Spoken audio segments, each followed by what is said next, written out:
under children CRC, but when they get married, they are women, they are regarded as women in society. I come from a developing country. That's why I'm talking about these issues. Thank you. And then also, my last question is contraceptives. When we give these children contraceptives, because when they get married, they're expected to prove their fertility by giving birth to children, and many children for that matter. Then we give them contraceptives. Is that, I would like to hear your opinion on that one. What's your opinion on that one? What is your opinion on that one? They are children, and I wouldn't know, because they are also, contraceptives comes also with the side effects, and I don't know, because the age sometimes, because when they get married at age 7 to 9, they have children by 12, you want to control their whatever fertility. Yeah. I mean, I really... It worries you. Yeah. Yeah. Thank you very much.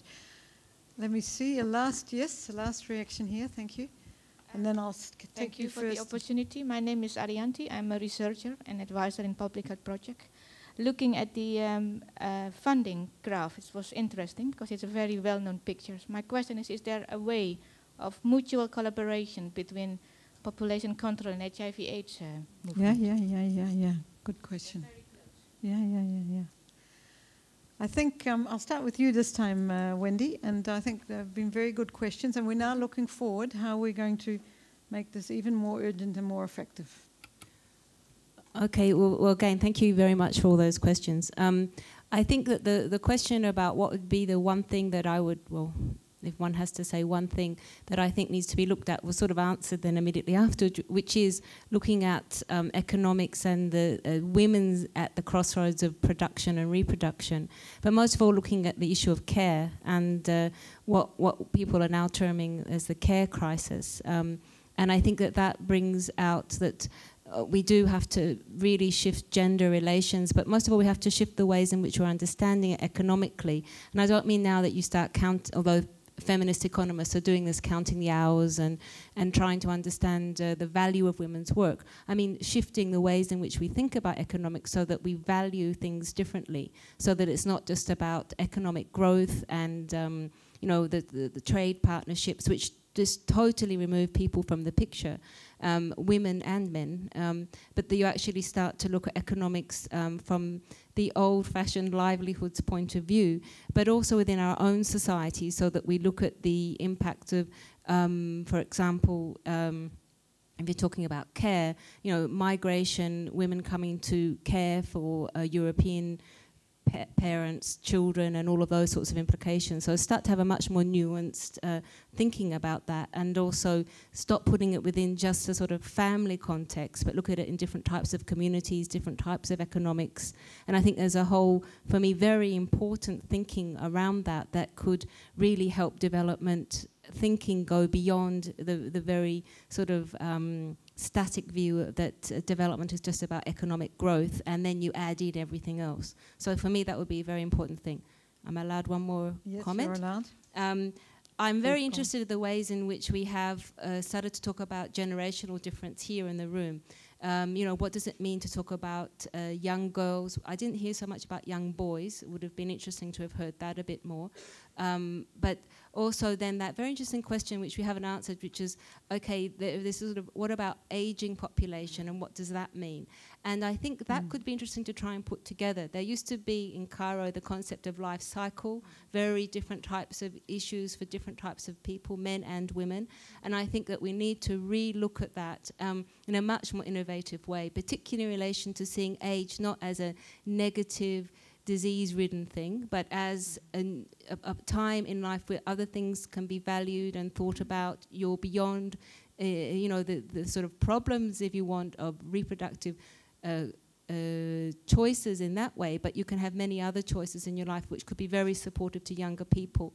And I'm very conscious that we could learn from other communities that are not westernized in how to respect older people, how to look at bigger issues, not just families, but communities, including how you care for the nature and environment in your different culture.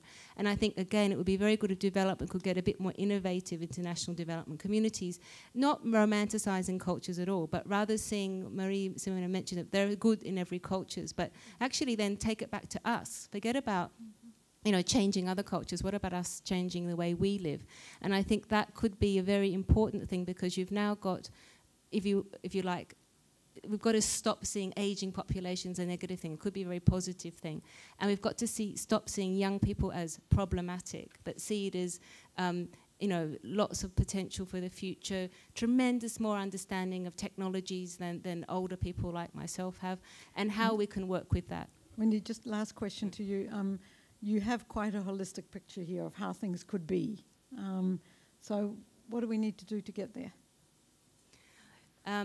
Well, I think one thing we probably don't need is another set of blueprints called the Millennium Development Goals plus 10 or something.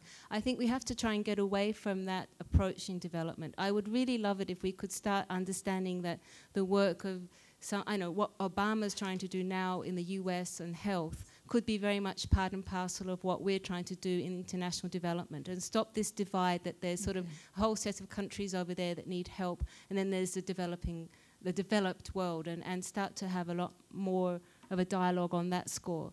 And I, like many of us, was hopeful that Obama might at least symbolically break down that sort of divide. Okay, North-South divide. You have the last word. Thank you. Okay, on let me quickly try to touch on the many very good issues that you raised. Aging, just to add to that, Wendy, you're very right in what you said, and I just want to say that that's within the mandate of UNFPA. So we do help countries on aging issues. For example, through helping countries to get data on understand their age structures and getting the data, and doing disaggregated data by sex, for example, men and women and all that, doing analysis of it, drawing conclusions from it. What does it mean? Because many countries don't understand yet that they will be aging very fast. The southern countries much faster than our countries here. And helping also people to come together to look at policies or programs or approaches from different countries, either, whether it's from the north or south or what have you, basically finding solutions among yourselves. So yes, aging is something that we're doing a lot of things on, and there is an international, consensus or dialogue on that. It's called the Madrid Action on Plan of Action on Aging. Now, there were a couple of issues raised regarding to funding. Very important. So one was, collaboration between the HIV/AIDS communities and the reproductive health and family planning and, gender women's communities. And yes, that is something that is being done. It needs to be expanded. We need to make sure that we get away from vertical programs. That means that there is one service or one piece of information provided to people and clients. So for example, women or men or young people, they want to go to one service. They don't want to go once here for HIV/AIDS and then break here the for silos. so break the silos, and we're trying to do that. Also, much more needs to be done to really make sure that the money is used very effectively to address all these related issues together, but that it doesn't become too complex so that then you don't know what you're trying to do. Yeah, so it's a compromise. But we are doing that. Needs to be done much more. The amount of money that is needed overall is a new estimate, updated estimate. It's a big figure, so don't fall off the chair. It's 23 billion per year overall is needed in the world for family planning and reproductive health.